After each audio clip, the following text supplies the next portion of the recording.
I am one of the hardest working people I know, Yes, and I try to keep it that way. agreed. Hi, I'm Amber. And hi, I'm Brenda, and this is the Minority Millennial Money Podcast.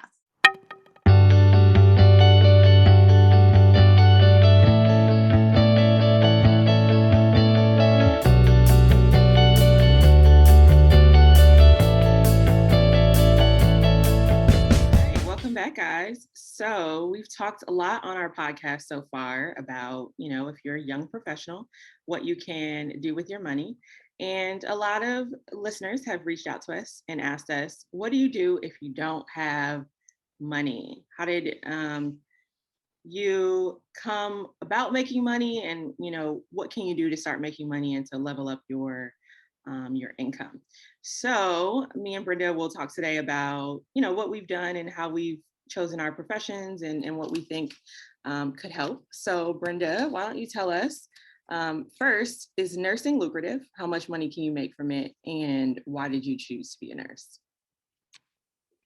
I chose to be a nurse when I was in high school, and I had a family member who was a nurse, and I really looked up to her, and I wanted to do something practical that I knew would be stable and that I would have job security in. And I always liked caring for people. I always saw myself being a teacher or a nurse. So I went to nursing school for undergrad. And I mean, the range of how much money you can make as a nurse is really, really wide, depending on what part of the country you live in and what type of nursing you do. But generally speaking, I would say a nurse can make anywhere from 50 to 150,000, depending on the type of work, the hours that you work. For example, I'm a nurse practitioner as well, which is an advanced practice nurse. And so my income earning capacity is higher because I have a master's degree, I have another license, I have skills that a registered nurse cannot do. So I have utilized those skills to make money and, like we've talked about in all of our other episodes, direct that money in a way that creates more wealth.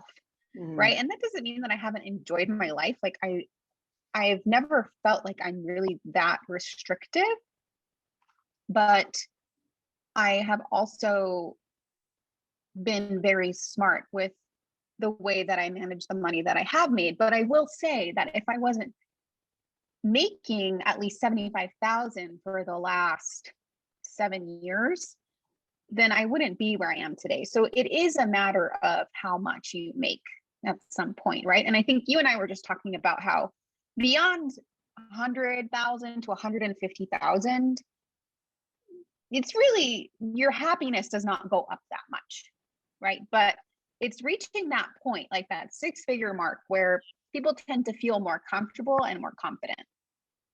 Yeah, and you bring up a good point. I don't know why people are so negative about the idea of choosing a profession or choosing a job that makes money. That's something I've never really understood, that there's sort of this idea that like you should do what you love. And the reality is doing what you love does not produce income. So what I love is to live in a nice place. What I love is to order food. What I love is to have nice things. And I think like people who do what they love or whatever, they can't take trips. They can't, spend money the way they want. And then they look at you and they're like, oh, well, you're so lucky. It's like, no, not really. I'm not lucky at all. I just worked hard and chose a profession that pays money. It's that simple. So I don't really understand. I think that, for fear of sounding condescending, which we can possibly come off as, I will say that you do have to be strategic, yes. Right? And there are skills that are worth more in our society, in the market, than others. And it doesn't mean that your particular passion is not useful to the world, but it just doesn't pay. Yep. Right? And our professions are not easy, right? So I think off the bat, you're going to have to accept the fact that the people who make more money do jobs that are harder intellectually or physically. For example, welders, oil pipe welders in Alaska. Yep. Like that's highly detailed, technical, dangerous work. Those guys are making 150K a year, right? So it doesn't always have to be something that's like, oh my gosh, you need a master's degree, you need a doctorate. You can actually find quite a bit of trade work also that doesn't require a ton of education, but you do have to be flexible. You willing to go to Alaska? You willing to work in the ice in the cold? You know, so I don't want to come off as like, oh, they're elitist and they think that you have to have a degree to make money, because there are other avenues.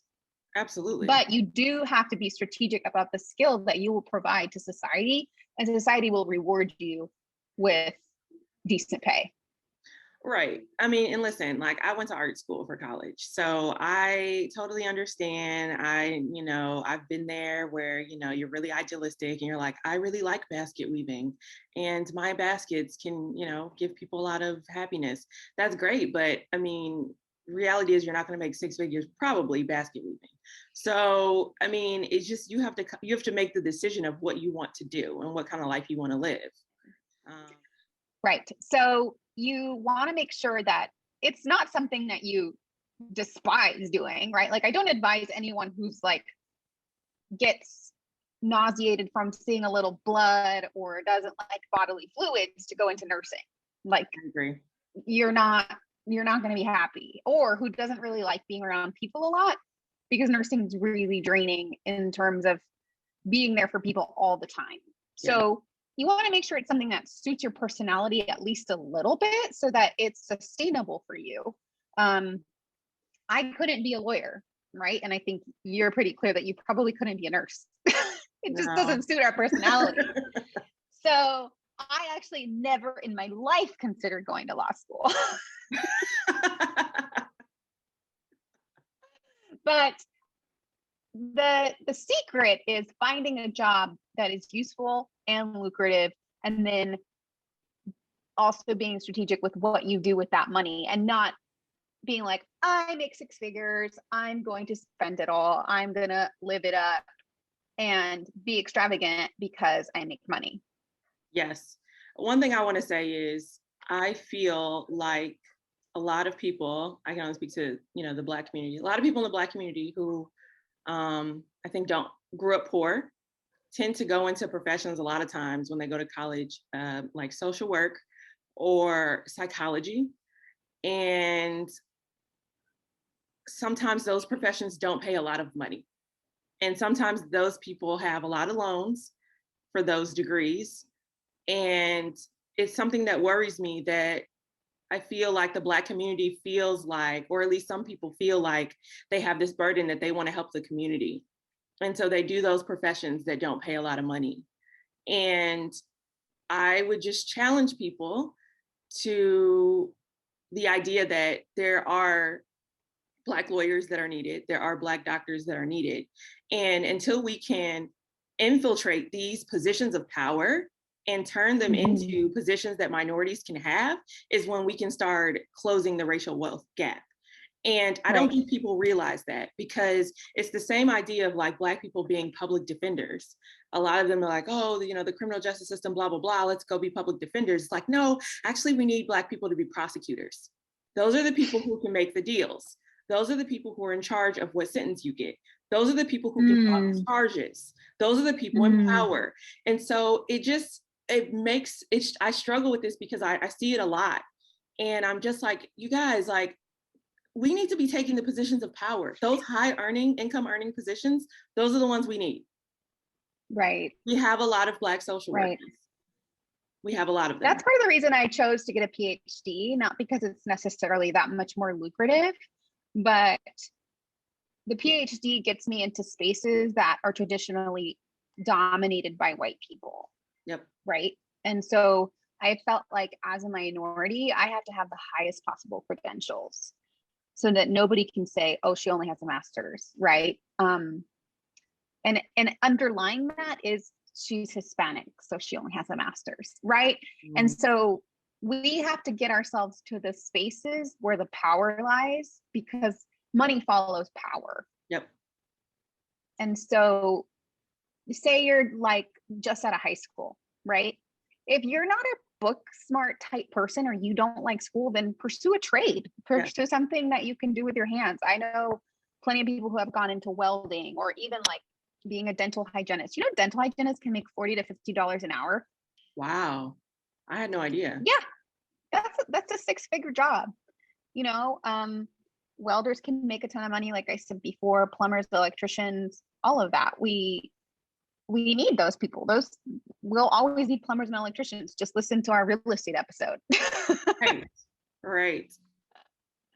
That's right. So there definitely has to be a strategy to it. And also, I will say that there's a big community of people on Twitter and personal finance spaces that are like, get a side hustle.